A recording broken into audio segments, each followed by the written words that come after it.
좋으신 주님의 은총이 여러분 모두와 함께 하시기를 빕니다. 우리 잠시 기도하겠습니다. 주님 감사합니다.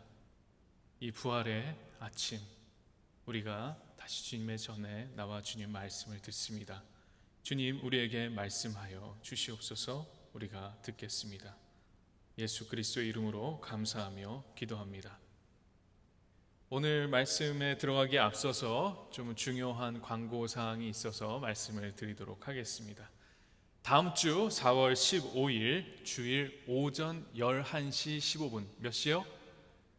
11시 15분에 이곳 성전에서 우리 교회 3개 회중의 공동회가 있습니다. 우리 안건은 단 한 가지이고 우리 KLM의 매우 중요한 사항입니다. 우리 교회의 내규에 의하면 현재는 3개 회중에서 각 7인씩 7명의 장로를 선출해서 전체 당회에서 활동을 하도록 그렇게 규정되어 있습니다. 지금 현재 우리 KLM에서는 현직으로 4명의 장로님이 섬기고 있고 곧 1명을 추가할 예정입니다. 우리 도은석 장로님께서 기도하시면서 어려운 결정을 내려주셨습니다. 현재 공석이 된 이 장로 자리에서 교회를 위해서 봉사하며 성도님들을 섬기려는 그 마음을 가지고 공동회 자리에 서게 됩니다. 우리 KLM의 중요한 일이기 때문에 다음 주에는 12시가 아니라 11시 15분까지 한 분도 빠짐없이 오셔서 함께 이 중요한 결정에 참여해 주시기를 부탁을 드립니다. 몇 시요? 11시 15분입니다. 한 주간 이를 위해서 기도하면서 준비해 주시고 특히나 도은석 장로님과 또 우리 섬기시는 4분의 장로님들 그리고 세계회중 전체 장로님들을 위해서 기도해 주시면 좋겠습니다. 이 시간 우리 잠시 우리 장로님들 잠깐 자리에서 일어나 주십시오. 우리 도은석 장로님 포함하셔서 한성수 장로님 우리 오늘은 다니엘 장로님이 못 오셨는데 보통 다니엘 장로님이 저 위에서 사운드를 만지고 계세요.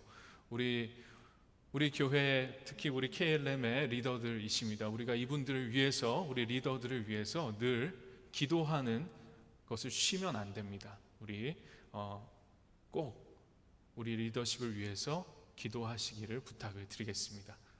자리에 앉으시죠. 지난주에 우리는 부활절을 지냈습니다. 오늘은 부활절 후 맞는 2번째 주가 됩니다. 사랑하는 성도 여러분, 우리 예수님께서 부활하셨습니다. 우리 지난주에 반응이 좀 좋아서 오늘 한 번 더 하려고요. 예수께서 부활하셨습니다. 할렐루야. 지난주 같지 않은데요. 다시 한번 하겠습니다. 우리 예수님께서 부활하셨습니다. 할렐루야. 우리 예수의 부활은 우리 삶의 모든 것을 바꾸는 패러다임의 변화를 일으킨 사건이었습니다. 예수의 부활은 하나님께서 예수를 통해 보이시는 새로운 인간상을 우리에게 제시하실 뿐 아니라 죽음과 고통의 그늘에 늘 종노릇하던 모든 피조물들을 해방시키는 하나님의 구원의 메시지입니다. 예수 그리스도의 부활을 믿는 이 부활 신앙은 기독교 신앙의 핵심에 자리 잡고 있습니다. 부활 신앙을 통해 우리는 더 이상 죽음과 고통에 절망하지 않고 하나님께서 우리에게 주고 계신 새로운 삶, 생명을 향해서 나아갈 수 있습니다. 이 새로운 생명은 우리에게 영생을 약속할 뿐만 아니라 이 땅에서 예수께서 가르치신 하나님의 나라를 이루며 살아갈 것을 우리에게 지시합니다. 여러분, 이 생명의 길은 어렵고 힘든 길만은 아닙니다. 그 길은 하나님의 뜻을 따라 사는 길이고 그 길은 하나님의 생명을 이루는 길이며 우리의 삶 가운데 새로운 꿈을 꾸는 일, 하나님의 새로운 비전을 갖는 일, 어려운 상황 중에도 낙심치 않고 다시 일어나 약속 가운데 길을 가는 것을 가능하게 하는 일입니다. 이것은 우리의 힘과 능력으로 하는 것이 아닌 하나님의 약속을 믿고 그 믿는 신앙 안에서만 가능한 일입니다. 오늘 말씀을 통해 우리 주 예수 그리스도께서 우리에게 선물로 주신 이 부활의 길을 걷도록 도전받고 확신 가운데 행하는 여러분 모두가 되시기를 축원합니다. 오늘 말씀을 통해서 부활하신 예수께서 제자들에게 나타나신 장면을 우리가 봅니다. 지난주 말씀에 이어지는 장면입니다. 지난주에 우리는 부활의 아침, 예수께서 부활하셨다는 소식을 들은 마리아를 비롯한 여제자들과 엠마오로 길을 떠난 두 제자가 다시 제자들에게 돌아와서 예수의 부활의 소식을 알리는 장면을 보았습니다. 그때까지도 그들은 대제사장의 군인들이 자신들을 잡으러 오지는 않을까 하는 그 두려운 마음에 어두운 방 안에 모두 숨어 있었습니다. 오늘 말씀 19절을 보면 제자들은 그 문을 모두 안에서 닫아 걸고 있었다고 증언하고 있습니다. 그런데 그때에 부활하신 예수께서 그들에게 나타나셔서 평화의 인사를 전하셨습니다. 그들의 다친 마음에 예수께서 평화의 메시지를 전하셨습니다. 그 평화의 메시지를 듣는 순간 그들 삶의 모든 것이 달라졌습니다.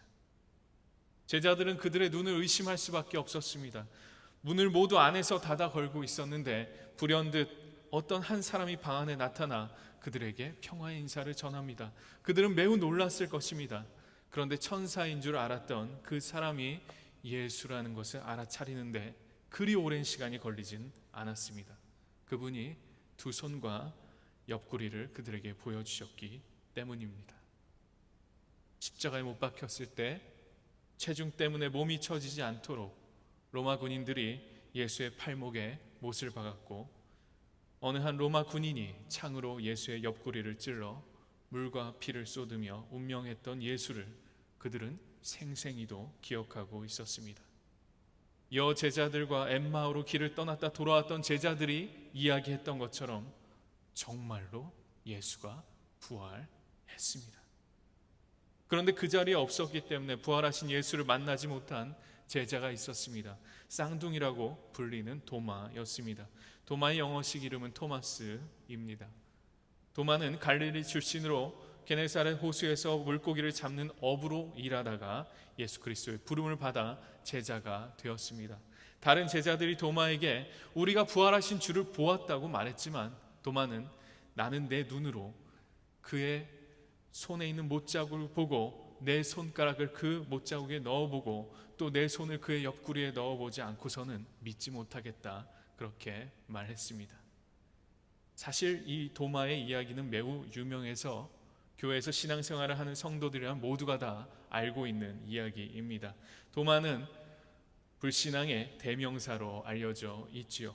도마는 부활하신 예수를 의심하였던 믿음 없는 사람으로 그려지곤 합니다. 그래서 많은 설교자들이 도마를 제자들 중에서 예수를 배반했던 가룟 유다보다 조금 나은 정도로만 보이게 그렇게 설명하곤 합니다. 그렇게 도마는 믿음 없는 사람의 표본처럼 여겨집니다. 저는 이번 주에 이 설교를 준비하면서 문득 어린 시절 주일학교에서 도마에 대해서 배운 것이 생각이 났습니다.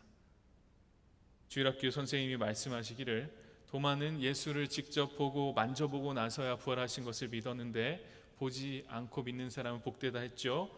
여러분은 믿음 없는 도마처럼 의심하면 안 되겠죠? 무조건 믿으세요.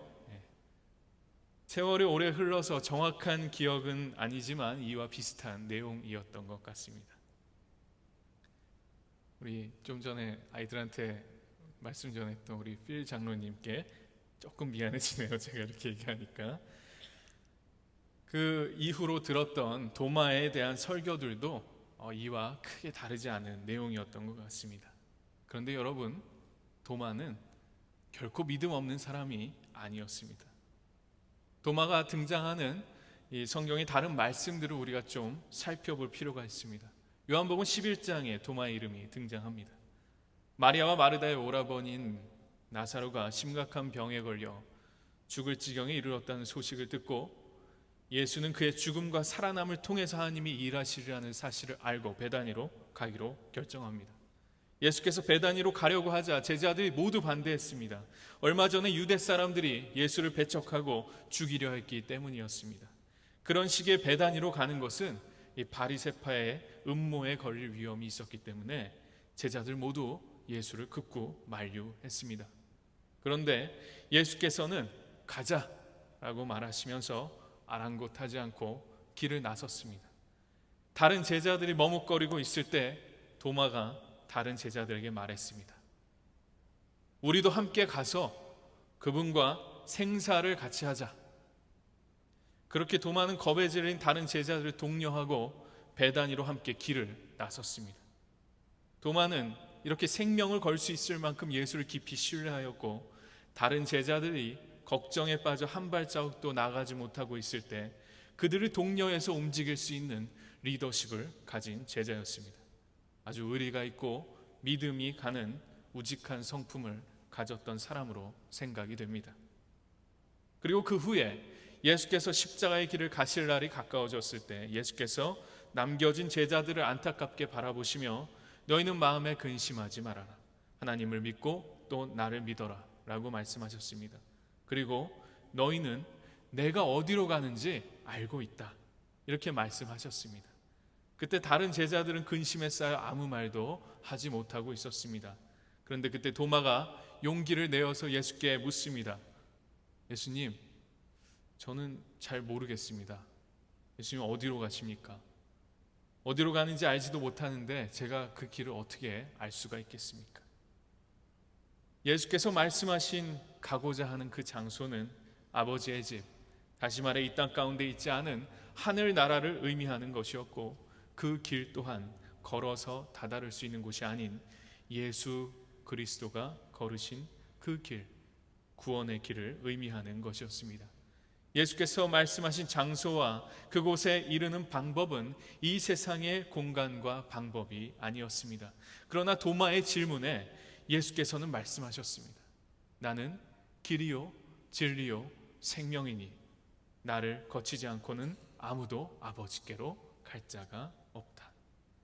예수의 길은 즉 하나님께로 나아가는 길이었고, 도마는 그 길을 이전에는 알지 못했습니다. 그러나 도마는 바로 이 질문을 통해서 예수의 죽음과 부활로 드러난 그 생명의 길을 찾아가고 있는 중입니다. 이렇게 도마는 매우 솔직한 태도로 예수께 나아갔습니다. 그가 이해가 되지 않는 것은 이해가 되지 않는다 질문했습니다. 그의 질문은 후대에 그것을 읽는 우리가 예수를 더욱 잘 이해할 수 있는 기회를 주었습니다. 도마가 창피해서 또는 용기가 없어서 아니면 모르는 것을 아는 것처럼 입을 다물고 있던 다른 제자들처럼 고개를 끄덕거리면서 저 잘 모르겠는데요, 어디로 가시는데요, 이 질문을 하지 않았더라면 우리가 이 매우 중요한 예수님 자신을 드러난 이 레벨레이션을 직접 예수님으로부터 들을 수 없었을지도 모릅니다. 여러분, 질문을 갖는 것은 나쁜 것이 아닙니다. 오히려 매우 훌륭하고 중요한 일입니다. 좋은 질문을 하는 것은 신앙생활에 있어서 매우 중요한 일입니다. 좋은 질문은 좋은 답을 찾습니다. 우리 한국 문화에서는 질문하는 것이 익숙치 않은 것이 사실입니다. 권위주의 문화에서 자란 한국 사람들은 질문하는 것을 어려워합니다. 질문을 하는 것이 권위에 도전하는 것처럼 여겨지기 때문입니다. 그런데 질문하지 않으면 바른 답을 찾을 수 없을 때가 많이 있습니다. 올바른 신앙은 바로 이해를 추구하는 신앙입니다. 우리가 믿는 기독교 신앙은 이 세상에서 지친 영혼들을 위한 한 번의 진정제 같은 것이 아니며 삶의 심오한 질문들에 대해서 미리 만들어진 그럴듯한 답들을 던져주는 것이 아닙니다. 오히려 기독교 신앙은 언제나 질문을 일으키고 알고자 하는 정신을 발동시키며 어떤 것들을 주어진 그대로 받아들이고자 하는 유혹에 저항하고 하나님과 우리 자신과 이 세계의 관계에 대해서 끊임없이 탐구하고 질문하고 답을 찾아 나가는 것입니다. 신앙은 진리 탐구에 무관심하거나 진리 탐구를 두려워하지 않습니다. 또한 마치 진리를 완전히 가진 듯이 말하는 교만한 주장과도 거리가 멉니다. 하나님의 미스터리, 그 신비의 영역은 무한하고도 측량할 수 없는 깊이가 있습니다. 이것을 인정하고 믿음 안에서 이 신비와 마주하는 용기를 갖는 것이 필요합니다. 도마는 그 용기를 가지고 예수께 질문했으며 죽음을 두려워하지 않고 예수의 길을 따라 나셨으며 부활한 예수의 못자국과 창자국을 보고자 했던 것입니다. 반면 바리새인들과 서기관들은 예수께서 이미 보이신 그 많은 기적과 가르침들을 알고 있으면서도 예수에게 끊임없이 표적을 요구했습니다. 그들이 그렇게 표적을 요구했던 이유는 무엇일까요? 그들은 겉으로는 사람들이 무서워 예수에게 함부로 대하지 못했지만 속으로는 예수를 업신여기며 그를 메시아로 인정할 수 없다고 생각했기 때문이었습니다. 다시 말해 예수에게 당신이 메시아인 것을 눈앞에서 그들이 원하는 방식으로 증명하고 그 증거를 보여주기를 요구한 것입니다. 예수께서는 이미 충분한 표적을 보여주었지만 그들은 그것들을 인정하지 않고 어디에선가 꼬투리를 잡아서 예수를 비난할 구석을 찾으려고 했던 것입니다. 예수께서는 그들의 악한 의도를 아시고 악하고 음란한 세대가 표징을 요구하지만 이 세대는 요나의 표징밖에는 아무 표징도 받지 못할 것이다 라고 대답하셨습니다. 이것은 예수의 죽으심과 부활을 의미하는 상징적인 표현이었습니다. 그러나 그 당시에 그들은 아무도 이 말을 이해하지 못했겠지요. 질문을 갖는 것과 마찬가지로 표적을 구하는 것 자체가 잘못된 것은 아닙니다. 그러나 표적을 구하는 그 의도와 목적이 중요합니다.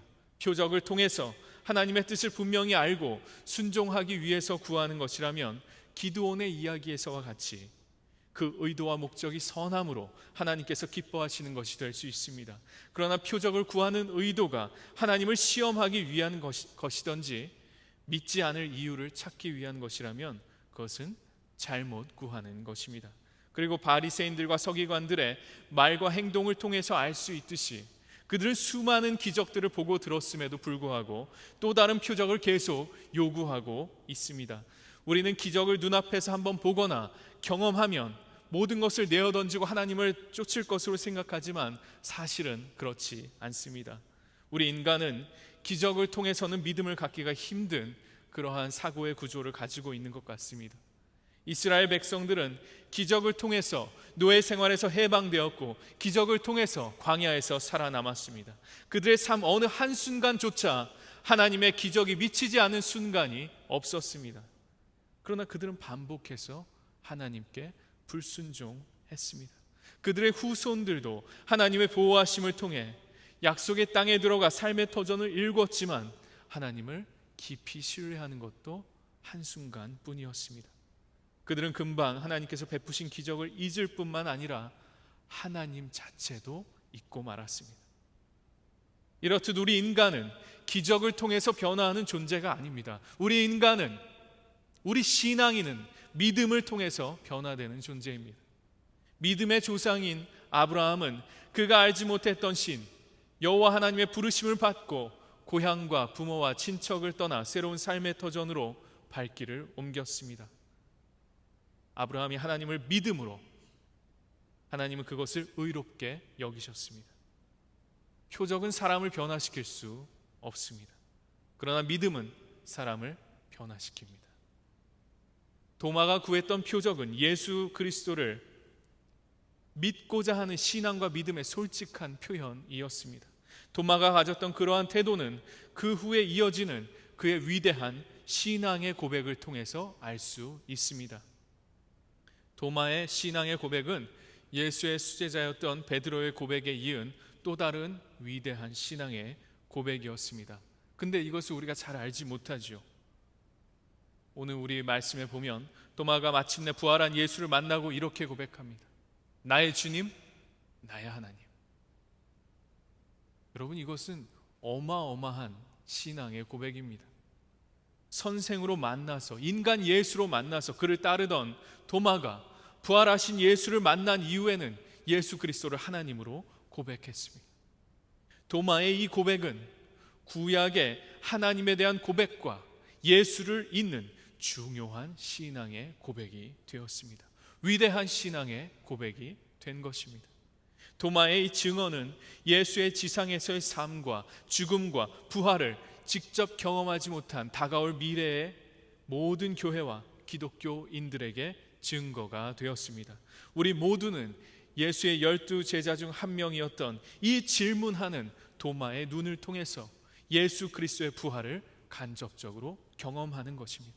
도마를 통해서 우리가 깨닫듯이 오늘날 우리는 우리에게 주어진 변화무쌍하고 모호하며 때로는 불안정하고 불확실한 이 세계에서 우리에게 다가오는 질문들을 마주합니다. 도마가 자신의 상황 가운데서 자신의 질문을 가졌듯이 우리도 언제나 우리 삶 가운데 새로운 질문을 마주해야 합니다. 어제에는 충분했던 많은 답들이 오늘에는 더 이상 설득력을 갖지 못할 수 있습니다. 우리의 하나님에 대한 이해와 상황이 바뀌면 우리는 또 다른 질문을 마주하게 됩니다. 우리는 아프고 고통당하며 죄의식 아래 있고 불의에 억눌리며 흔들림 가운데 있고 의심이 많은 그러한 사람들입니다. 또한 우리는 죽음을 직면하기도 합니다. 인생의 이러한 위기의 순간순간에 우리는 하나님을 대면할 뿐 아니라 우리에게 다가오는 질문들을 마주합니다. 성 어거스틴은 이런 말을 했습니다. 인간은 진리를 향한 사랑에 불타 있을 때 비로소 열린 존재이다. 우리는 우리의 삶 가운데서 용기를 가지고 이 질문들에 대면해야 합니다. 그럴 때만이 우리는 하나님의 새로운 창조에 열린 존재가 될 수 있기 때문입니다. 여러분, 오늘날 우리 파사데나 장로교회는 다문화 사역을 향한 질문을 받고 있습니다.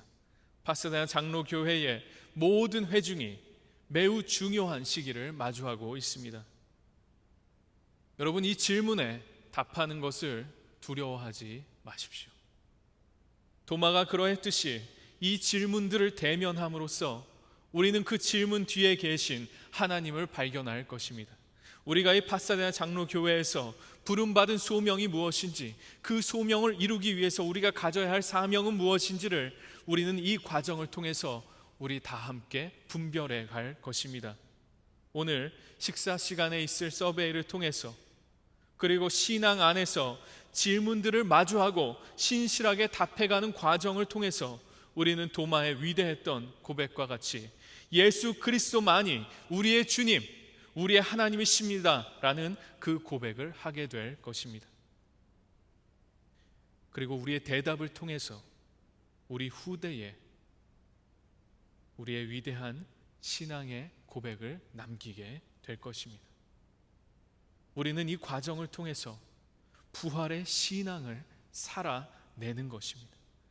예수 그리스도께서 우리에게 보이신 생명의 길을, 새로운 창조의 길을 살아나가는 것입니다. 그리고 그 길은 세상이 알 수 없는 하나님의 평화로 인도하는 길이 될 것입니다. 부활하신 예수께서 제자들에게 하신 말씀을 이 시간 기억하십시오. 예수께서 말씀하셨습니다. 아버지께서 나를 보내신 것 같이 나도 너희를 보낸다. 사랑하는 성도 여러분, 여러분 모두는 예수께로부터 보냄받은 존재들임을 잊지 말고 늘 기억하시기 바랍니다. 주님께서 우리가 걷는 이 믿음의 여정에 우리에게 용기를 주시고 힘 주시고 늘 함께 하시기를 좋으신 주님의 이름으로 축원합니다. 아멘.